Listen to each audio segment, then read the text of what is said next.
Question number 26 म्हणजे पहिला question आहे हा. आपण यामध्ये बघत आहोत की क्वेश्चन आहे, कोठेही गेले तरी मनुष्याचा स्वभाव सारखाच या अर्थाने असणारी म्हण आपल्याला बघायची आहे. तर कोठेही गेले तरी मनुष्याचा स्वभाव सारखाच असतो. तर यामध्ये पहिला ऑप्शन आहे पाचामुखी परमेश्वर. त्यानंतर मुलाचे पाय पाळण्यात दिसतात, पळसाला पाणी 3 आणि त्यानंतर जे चौथं ऑप्शन आहे उथळ पाण्याला खळखळाट फार. तर यामध्ये कोठे गेले तरी मनुष्याचा स्वभाव सारखाच असतो या अर्थाने म्हण म्हटल्याच्या नंतर जे पळसाला पाने 3च आहे, तर हे याचं योग्य उत्तर आहे.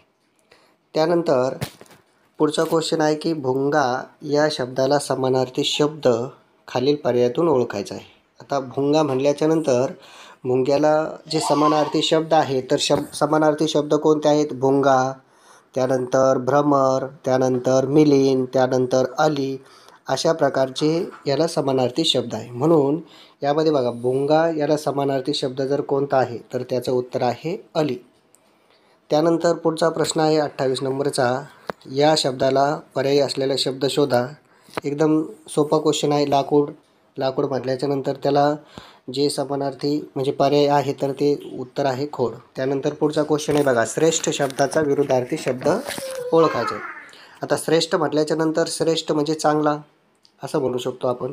म्हटल्याच्यानंतर श्रेष्ठ म्हटल्याच्यानंतर त्याचा विरुद्धार्थी जो शब्द आहे, तो विरुद्धार्थी शब्द कोणता आहे? तर एकदम साधं सोपं क्वेश्चन आहे. श्रेष्ठ, त्याचा विरुद्धार्थी कनिष्ठ. त्यानंतर पुढचा क्वेश्चन आहे, हाल अपेष्टा सहन करण्याचा गुण या शब्दसमूहाला खालील पर्यायातून योग्य शब्द सांगा. मग हाल अपेष्टा सहन करणारा जो गुण ज्या व्यक्तीच्या अंगी असतो त्यालाच आपण म्हणतो तितिक्षा. या प्रश्नाचं उत्तर काय आहे? तर तितिक्षा ह्या प्रश्नाचं उत्तर आहे. त्यानंतर पुढचा क्वेश्चन आहे की सिंहाचे ओरडणे. सिंहाचे ओरडणे म्हणजेच काय? सिंह गुरु कावतो का? नाही. हंबरतो का? नाही. किंकाळी मारतो? नाही. तर सिंहाची काय असते? तर सिंहाची असते डरकाळी. सिंह काय फोडतो? डरकाळी फोडतो. त्यानंतर शुद्ध लेखनदृष्ट्या अचूक शब्द निवडायचा आहे किंवा ओळखायचा आहे.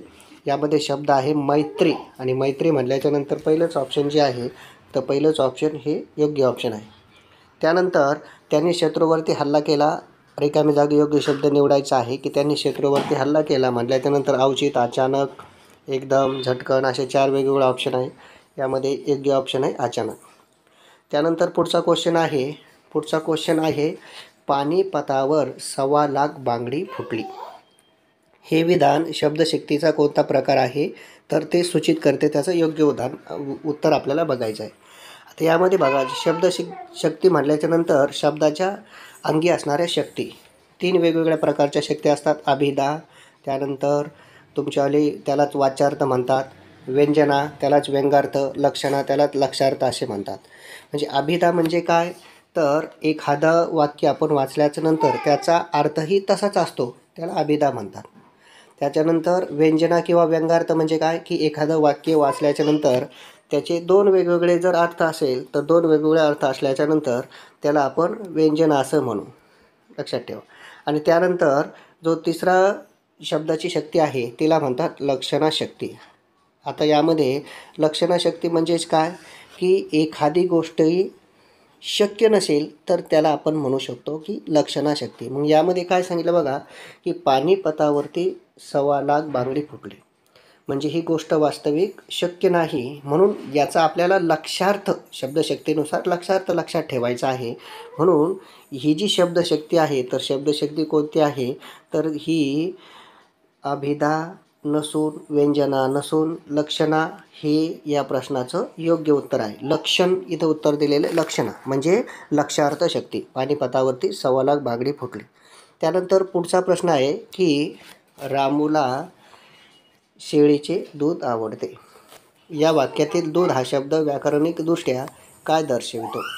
आता यामध्ये बघा, वाक्य दिल्याच्या नंतर वाक्यामध्ये आवडते हे क्रियापद आहे, आणि आवडते हे क्रियापद असल्याच्या नंतर आवडणारे काय?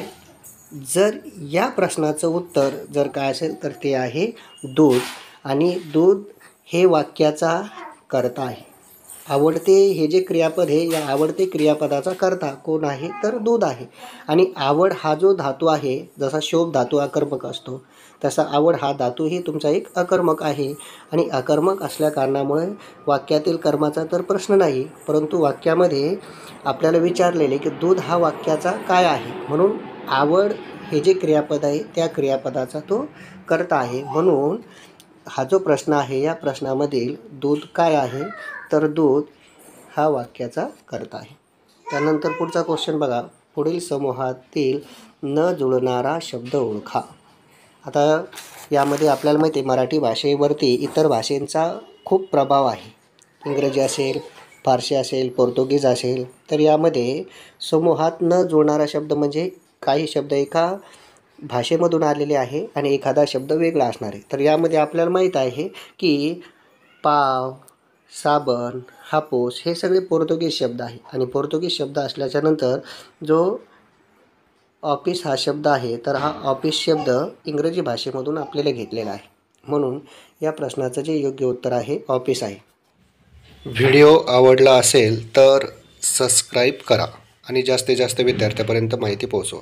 धन्यवाद.